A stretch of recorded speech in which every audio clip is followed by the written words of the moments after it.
Hola, benvingudes i benvinguts. Avui veurem com fer una nova en només 4 passos.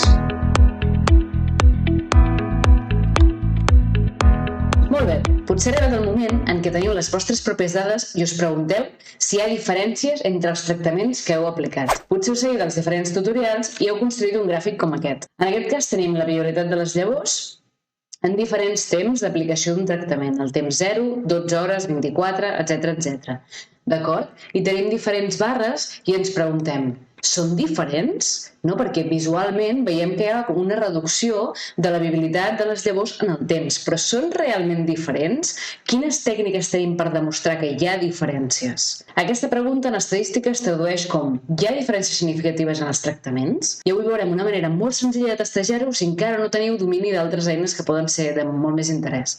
Com que ens interessa testar si hi ha diferències entre dos tractaments, el que estem fent finalment és un contrast d'hipòtesi. Tindrem una hipòtesi nul·la, una hipòtesi alternativa. D'acord? No entrarem en detall, simplement la hipòtesi nul·la serà que són tots iguals i la hipòtesi alternativa, algun dels tractaments, és diferent de l'altre. Què és la nova? La nova és simplement una anàlisi de la variància. Se li diu així, però en realitat compara més coses que no només la variància. El nom té una mica de trampa.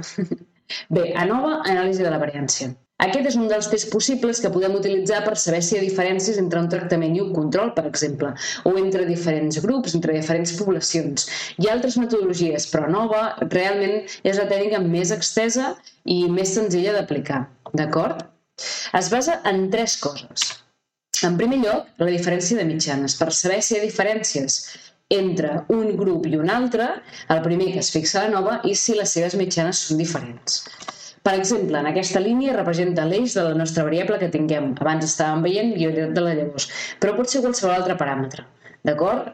Taxa fotosintètica, pot ser altura de la planta, etc. Per exemple, aquesta població de color groc té valors més baixos, cap a l'esquerra direm més baixos, que una altra població que ens apareixerà.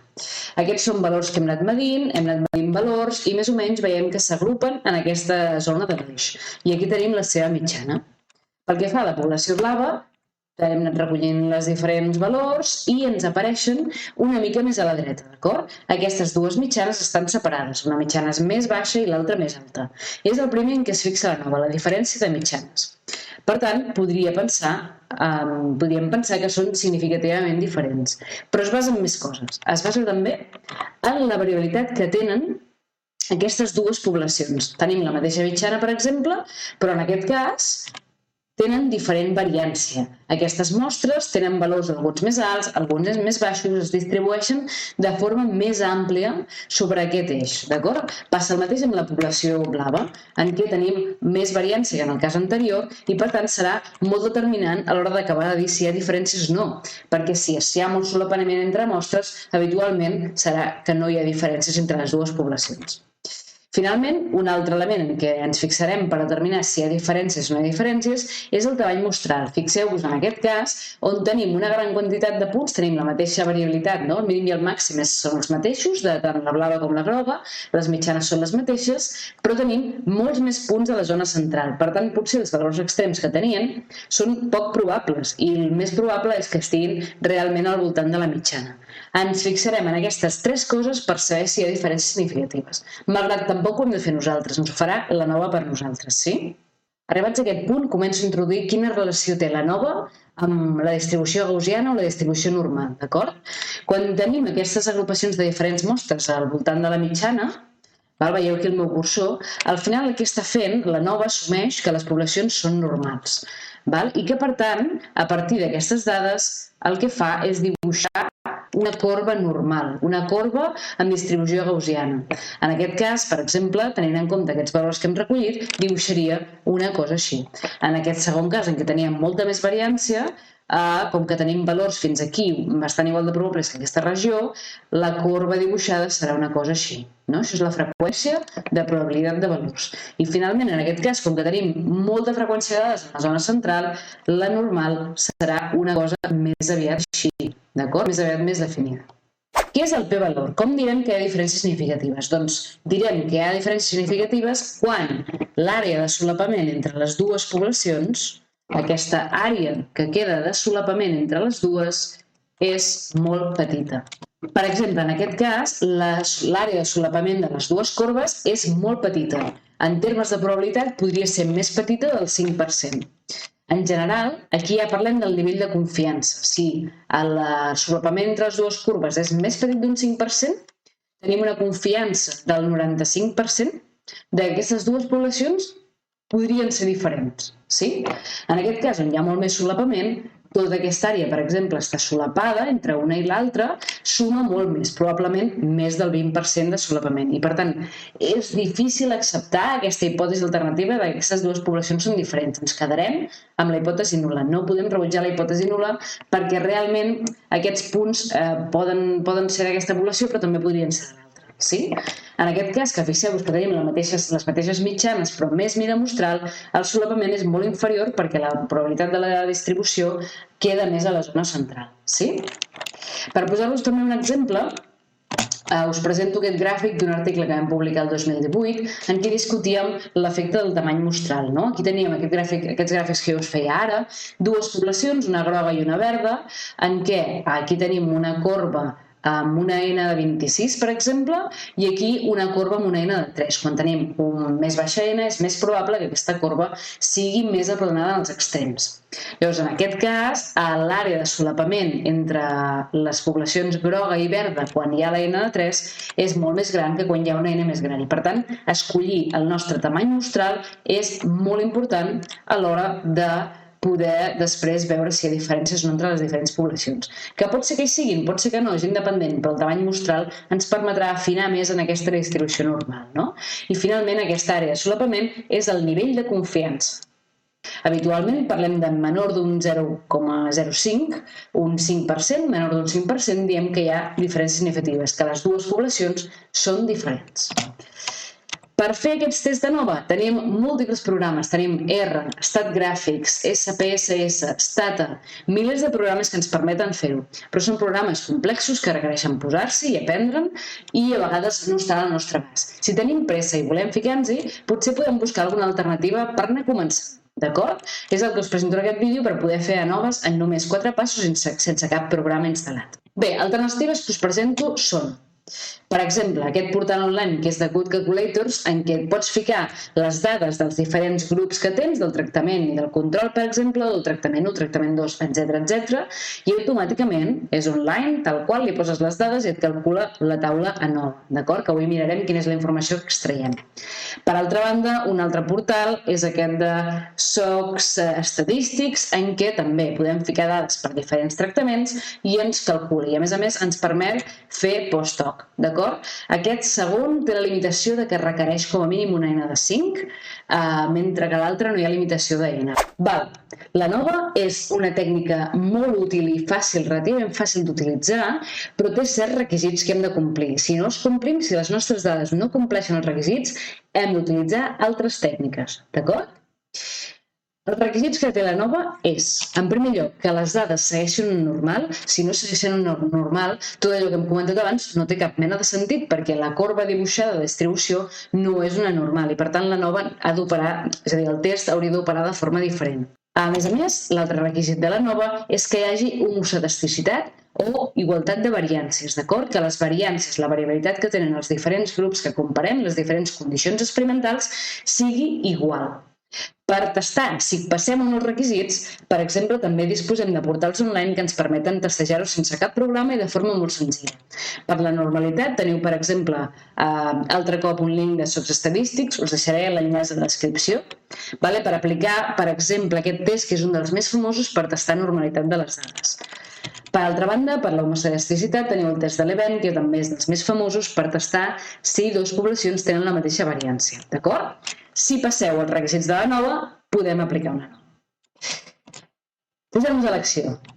Anem a fer ANOVA en 4 passos. Primer pas, recopilar les dades. Teniu les vostres dades amb les vostres números de rèpliques, recopileu-les, poseu-les juntes i teniu-les preparades per entrada al portal online. En segon lloc, veurem aquest exemple que tinc aquí a la dreta amb el gràfic, d'acord? On, per fer-ho més senzill ara, simplement farem 3 comparacions, 3 grups. El grup del temps 0, el temps 48 i el temps 72 hores. He posat aquí les dades d'exemple que faré servir perquè podeu testejar també vosaltres els resultats. En primer test, recuperem les dades. Segon, testar si compleixen o no les condicions. Anem a fer-ho. Entrem al portal online i aquí ens explica una mica com funciona el test i jo ja he ficat les dades. He ficat les dades aquí, s'han de posar punt per punt, de manera que quedin totes seguides. I aquí li diem a calcular. Jo ja ho he fet, per tant, per això ens apareix. Aquí ens dona informació que ara no entrarem en detall. El que més ens importa és aquest valor d'aquí, aquest 0.939. Aquest valor, això és el p-valor, és superior a 0,05 i, per tant, en aquest cas ens quedem amb la hipòtesi nul·la de que aquestes dades nostres segueixen una normal. Ho hem testat per una de les condicions experimentals. Ho hauríem d'estar per les 3, per les 0, per les 48 i per les 72 hores, d'acord? I hauríem de passar el test en les 3. Passem a revisar l'altra condició de la nova. Si compleix la homogeneïtat de variances. Deixa fer només comparacions 2 a 2. Per tant, haureu de fer les comparacions totes les que necessiteu. Si teniu control-tractament, poseu en una control i en l'altre tractament. Si teniu diferents condicions experimentals, haureu d'anar posant totes les comparacions 2 a 2 per confirmar que totes tenen la mateixa variància. I aquí sota ens dona la informació de la taula nova d'aquest test.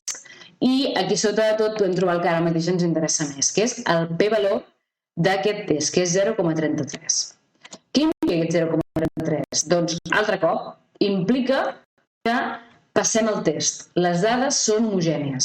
Fixeu-vos que en aquests dos casos, tant el test de normalitat com d'homocedasticitat, volem un p-valor més gran de 0,05. Per confirmar que no passa res, que és normal, que tot és igual, que les variàncies són iguals, que per tant passem els testos per anar a fer la nova.